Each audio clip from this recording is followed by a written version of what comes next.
Welcome to SA Media News Updates. If you are new to this channel, please subscribe, like, share and add your comment to the comment section. Okay.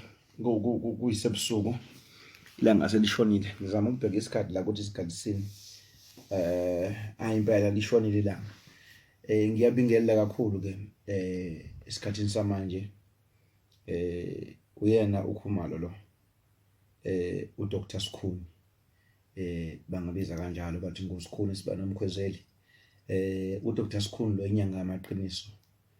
Manje ke ngiyafisa ukusho ukuthi kulesi simo esibhekene naso singaka sobhubhane abantu befa ake sihloniphe abantu bakithi, sihloniphe uhulumeni wethu kazwelonke owavotelwa ngoba liyasho neBhayibheli ukuthi sihloniphe abaholi. Uphumile kumyalezo ukuthi kunenzuku ezu21 kune lockdown. Lokho kusho ukuthi ke thina simayelwe ukuhlonipha. Ngiyacabanga ukuthi ngiyafisa nokusho ukuthi abantu bazi ukuthi uKhumalo kulezi insuku nami ngizohlonipha umongameli. Angizosebenza esigodlweni, cha ngeke ngisebenze impela. Ngeke ngitholakale ngisebenza. Okunye mhlambe engakuveza ukuthi nasemaphasikeni ngibona ukuthi ngizobe ngumuntu osephasikeni ngoba ngumuntu ohlonipha kakhulu nothobekile kakhulu.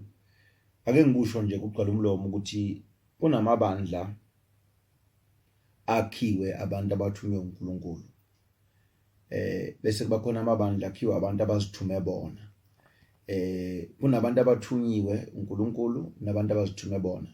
Kunabantu babizwe uNkulunkulu. Bese kuba khona abantu abangabizwanga nabangaqhwetshwanga ngisho ukuqhwetshwa kodwa ke abathi babizwe uNkulunkulu. Sekuyabonakala lokho kulezi insuku zokugcina siyakubona. Uyabona nje bekugulwa kangaka nje kunenhlekelele engaka yalo bhubhane lungaka. Ngibuka nje abafundisi nabo pastor nabantu nje abayibaholi bamabandla abanye bathi bona iphasika lefuna libe khona ngenkani. Ngithe mengithola phansi ngibheka ngoba nje bengiyinyanga ngilapha nabafundisi yonke ihlobo labafundi nabasenzisiwe balashwa yimina.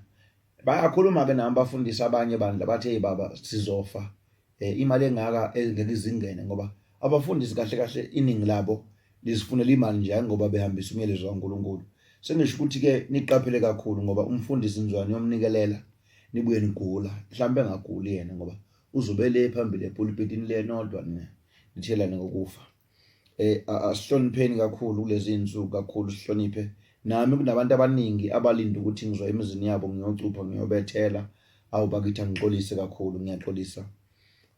Uyaxolisa uSikhuni. Uyaxolisa uMakhazula.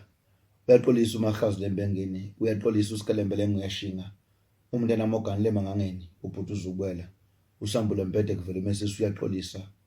uMakhazula isibumbu sentombi uyaxolisa kakhulu.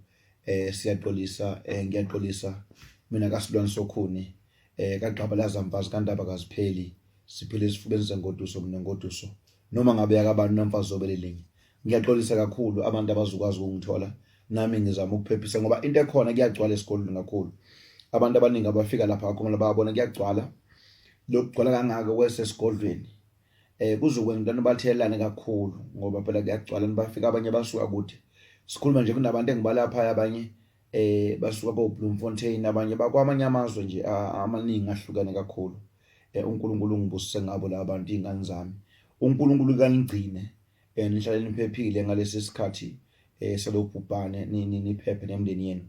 Engicela kakhulu kodwa ke kuona konke lo ukuthi abantu baye kudlame njengoba kuzobe kuhleliwe ndawonye kungabi khona ohlukumeza omunye.